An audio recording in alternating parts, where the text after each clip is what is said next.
साथियों, जैसा कि आप लोगों का क्लास 10th से यानी कि मैट्रिक का फाइनल एग्जाम 2025 में होने जा रहा है, तो यह वीडियो जो है ना आपके लिए काफ़ी इंपॉर्टेंट होने वाला है। क्योंकि प्यारे बच्चों, आज के इस वीडियो में हम लोग क्या करेंगे प्यारे बच्चों, साइंस का हम लोग क्वेश्चन लेकर के आ चुके हैं और इस वीडियो में हम लोग काफ़ी इंपॉर्टेंट सब्जेक्टिव क्वेश्चन को देखने वाले हैं, जो कि आपके फाइनल बोर्ड एग्जाम 2025 के लिए काफ़ी महत्वपूर्ण होगा। तो प्यारे बच्चों, आप इन सारे क्वेश्चन को जरूर अच्छे से याद कर लेना और पेन कलम निकाल करके इसको लिख लेना, ताकि आगे जब एग्जाम आप लोग देने जाओगे तो रिवीजन वगैरह भी कर लोगे। ठीक है, तो चलो बात करते हैं पेपर वगैरह के बारे में। तो प्यारे बच्चों, आपको पता है ना, प्रथम पाली में एग्जाम पड़ेगा आपका तो 112 रहेगा, सेकंड पाली में पड़ेगा तो 212 रहेगा। टाइम आपको जो है साइंस में 2 घंटा 45 मिनट का दिया जाएगा और 80 मार्क्स का एग्जाम होगा बच्चों। आगे हम आपको इसका PDF वगैरह आप कहाँ से डाउनलोड कर पाएंगे सारे सेट का, वो मैं आगे आपको सिखा दूंगा। ठीक है, तो इसके अलावा इसी चैनल पर आपका शाम में डेली कितना बजे होता है प्यारे बच्चों, शाम में 6 बजे क्लास होता है। तो आप लोग इस क्लास को जरूर क्या करें, चैनल पर पहली बार अगर आए हैं तो चैनल को सब्सक्राइब करके नोटिफिकेशन वाले पे प्रेस कर लीजिए, ताकि शाम में 6 बजे आपको नोटिफिकेशन मिलेगा तो आप देख पाएंगे। इसके अलावा व्हाट्सएप ग्रुप वगैरह ज्वाइन करने के लिए 98 355 अच्छे से नंबर मैं आपको दे रहा हूँ, आप इस नंबर पे मैसेज कर लेना 98 355 16 710 पर। आपको अपना नेम, जिला का नेम, क्लास 10th लिख के भेजना, हम आपको ग्रुप में भी जो है ऐड कर देंगे। तो चलिए फटाफट से हम लोग स्टार्ट करते हैं। प्रकाश का स्रोत किसे कहते हैं, काफ़ी इंपॉर्टेंट क्वेश्चन होता है, तो आपको याद रखना है कि वह वस्तु जहाँ प्रकाश निकलती है, यानी कि जहाँ, जैसे कि सूरज है, सूरज से क्या होता है, ऊर्जा निकलता है। आग से क्या होता है, ऊर्जा निकलता है ना। तो जहाँ से भी प्रकाश उत्पन्न होगा या उत्सर्जित, मतलब उत्पन्न होना ही हो, उसे क्या कहेंगे, उसे हम लोग कहेंगे प्रकाश स्रोत। अब जैसे कि जलता हुआ बल्ब से भी क्या होता है, रोशनी निकलता है, जलता हुआ मोमबत्ती से भी रोशनी निकलता है,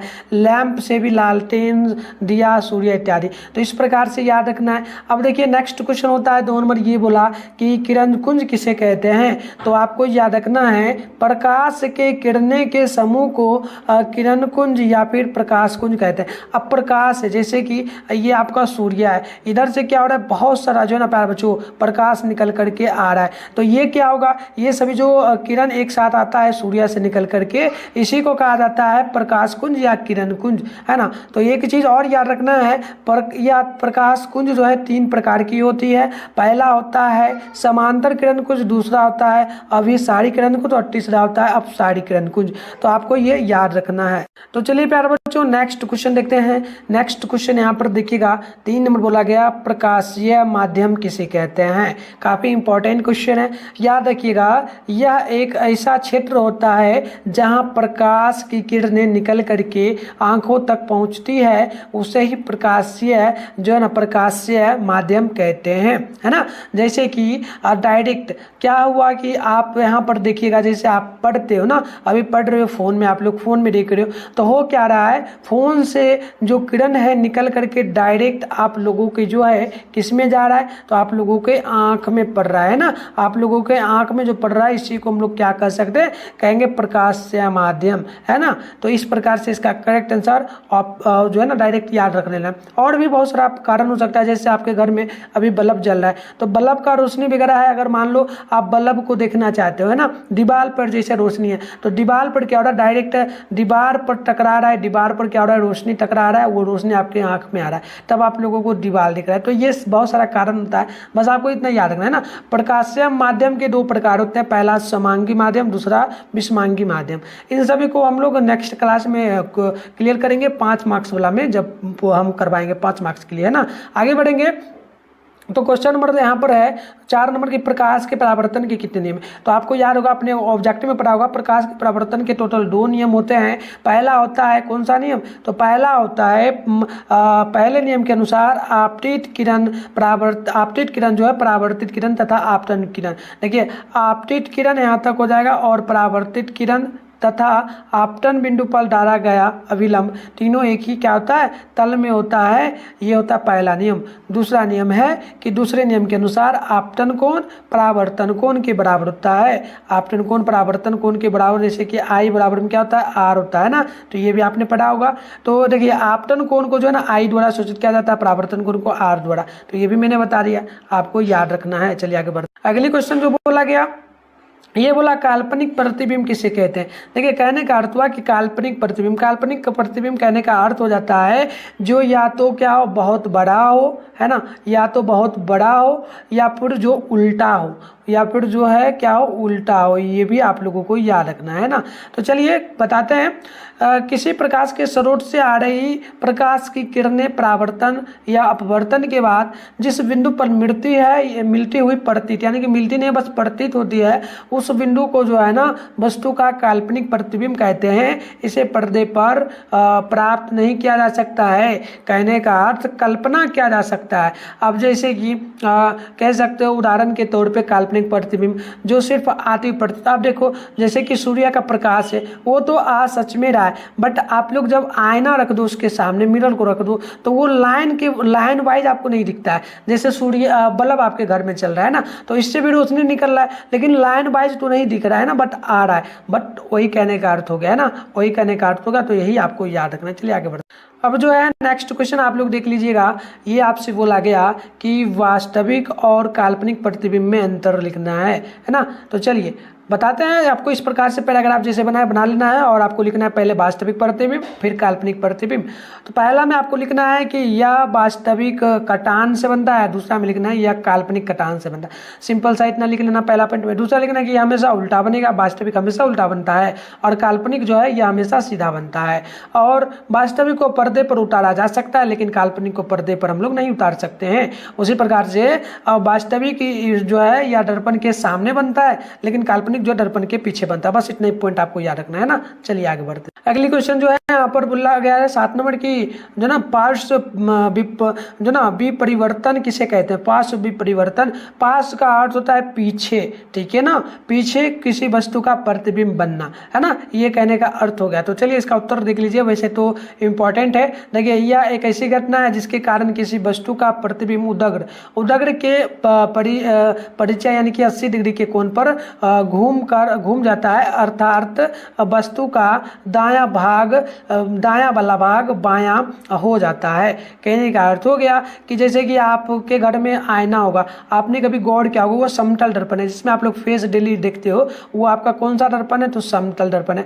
उसमें आपने ये गौर नहीं किया होगा कि आप जब अपना फेस देखते हो तो आपका, जैसे कि आप देखोगे उसमें गौर करोगे, जो आपका दाहिना बाँ है यानी दाहिना जो हाथ होगा, वो दाहिना वाला जो हाथ है वो आपका क्या बायां दिखाई देगा, आपको उल्टा दिखाई देगा। तो यही कहने का यहाँ पर अर्थ हुआ, ठीक है। तो ये पॉइंट भी आप लोग याद रखिएगा। अगली क्वेश्चन यहाँ पर देखिए, बहुत आसान बोला कि गोलिया दर्पण किसे कहते हैं? तो गोलिया दर्पण का अर्थ हो जाता है कि एक वृत्त है, इसी में बनेगा गोलिया दर्पण, है ना। इस प्रकार से गोलिया दर्पण बनेगा, है ना। तो देखिए कहने का अर्थ होगा कि ऐसा दर्पण जिसका परावर्तक सतह क्या हो, खोखले गोले भाग का हो, उसे गोलिया दर्पण कहेंगे। कहने का अर्थ हो गया कि बीच में ढसा हुआ हो और बाहर उभरा हुआ है ना, तो इसी को क्या कहेंगे? ये अवतल दर्पण हो जाता है, ये उत्तल दर्पण हो जाता है, तो उसे कहेंगे हम लोग गोलिया दर्पण।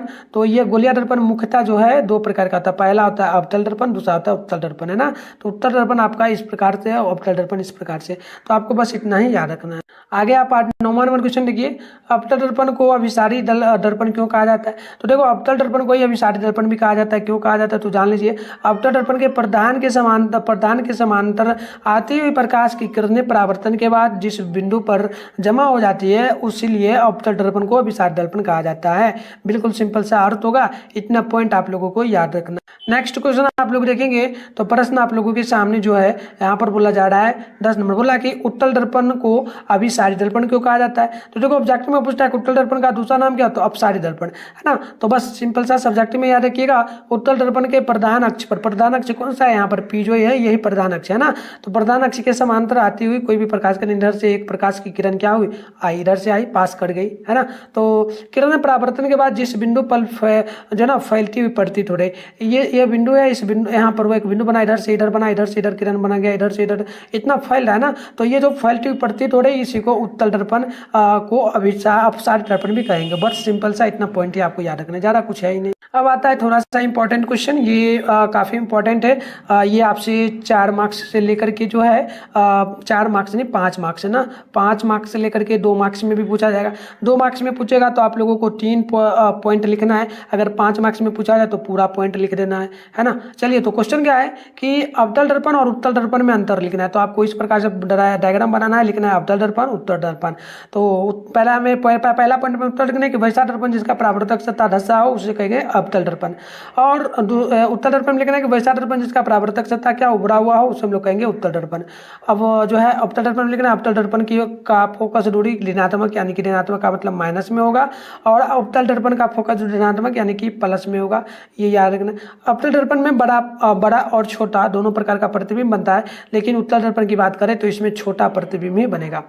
और अवतल दर्पण में सीधा जो है अवतल दर्पण में सीधा और उल्टा दोनों प्रकार का प्रतिबिंब बनता है, जिसे हम लोग वास्तविक कहते हैं। और उत्तल दर्पण में सीधा प्रतिबिंब बनता है, जिससे हम लोग काल्पनिक प्रतिबिंब कहते हैं। तो ये भी आपको याद रखना है। आगे बढ़ेंगे तो यहाँ पर 12 नंबर क्वेश्चन है, आप देख लीजिएगा। यहाँ पर ये बोला कि आप लोगों को जो है ना उत्तल दर्पण में सीड करना है, तो ये सीड करने वाला है, थोड़ा इसे हम लोग छोड़ेंगे। ये हम लोग नेक्स्ट क्लास जब लोग करेंगे तो उसमें हम लोग आपको बताएंगे, है ना। तो फिलहाल हम लोग इतना ही करेंगे। एक क्वेश्चन यहाँ पर देख लीजिए, 1-2 क्वेश्चन और है सीड करने वाला, सिंपल सा है। सीड भी कर दिए क्या? सीड देखो नहीं किए हैं, इस प्रकार से छोटा सा है, इतना ही है। अभी फिलहाल इसको छोड़ते हैं, हम लोग नेक्स्ट क्लास में इस दोनों क्वेश्चन को कवर करेंगे। अभी फिलहाल हम लोग देखते हैं इस क्वेश्चन को, ये काफ़ी इंपॉर्टेंट होता है। श्वेत प्रकाश 7 रंगों का मिश्रण है, इसे एक प्रयोग द्वारा आप लोगों को समझाना है। तो लिखना है कि इस प्रयोग को करने के लिए जो है ना 2 प्रिज्म लेते हैं, है ना। प्रिज्म आप लोगों को पता होगा, प्रिज्म किस प्रकार का होता है। एक इस प्रकार से हम लोग डायग्राम बनाएंगे, इस प्रकार से, है ना। तो इसमें इस प्रकार से किरण आती है, इधर से उधर घूम जाती है ना, मुड़ जाती है। तो ये इस प्रकार का हम लोग 2 किरण जो है ना ले लेंगे, है ना। आपको समझा दिया मैंने। अब चलो तो नीचे 1-2 लेंगे, तो नीचे तो दूसरे का आधार तथा ऊपर करते हैं, जैसा चित्र में दिखाया जा रहा है। चित्र हमने आपको यहाँ पर दे दिया, नॉर्मल सा। आप चित्र नहीं भी लोगे तो चलेगा। पहले प्रिज्म जिसमें श्वेत प्रकाश को भेजा जाता है, तो वर्ण विक्षेपण होने के कारण 7 रंगों में बट जाता है। जब 7 रंगों का अपवर्तन दूसरे प्रिज्म से होता है, तो वह जो है ना एक बिंदु पर जमा हो जाती है और श्वेत प्रकाश दिखाई देती है। इस तरह से प्रयोग होता है और श्वेत प्रकाश का मिश्रण पता चलता है। बस सिंपल सा है। डायग्राम भी मैं बना देता हूँ। यहाँ पर ये डायग्राम है, इस प्रकार से मैं बड़ा ही बना देता हूँ, है ना। ये पॉइंट आपको याद रखना है। इस प्रकार से प्रकाश की किरण घुस रही है, बस 7 रंगों का आपको मिश्रण जो है दिखा देना, बस इतना ही। इस प्रकार से डायग्राम बनाइए, इस पॉइंट को लिख दीजिए, हो गया आंसर, है ना। आगे बढ़ते हैं। ये काफ़ी इंपॉर्टेंट होता है, अवतल लेंस उत्तल लेंस में अंतर बताना। तो देखो अवतल लेंस और उत्तल लेंस में अंतर लिखना है, तो आपको डायग्राम बनाना है। उत्तल लेंस अवतल लेंस लिखना है कि वैसा लेंस जिसके बीच का भाग मोटा तथा शीर्ष भाग पतला हो, उसे हम लोग कहेंगे उत्तल लेंस।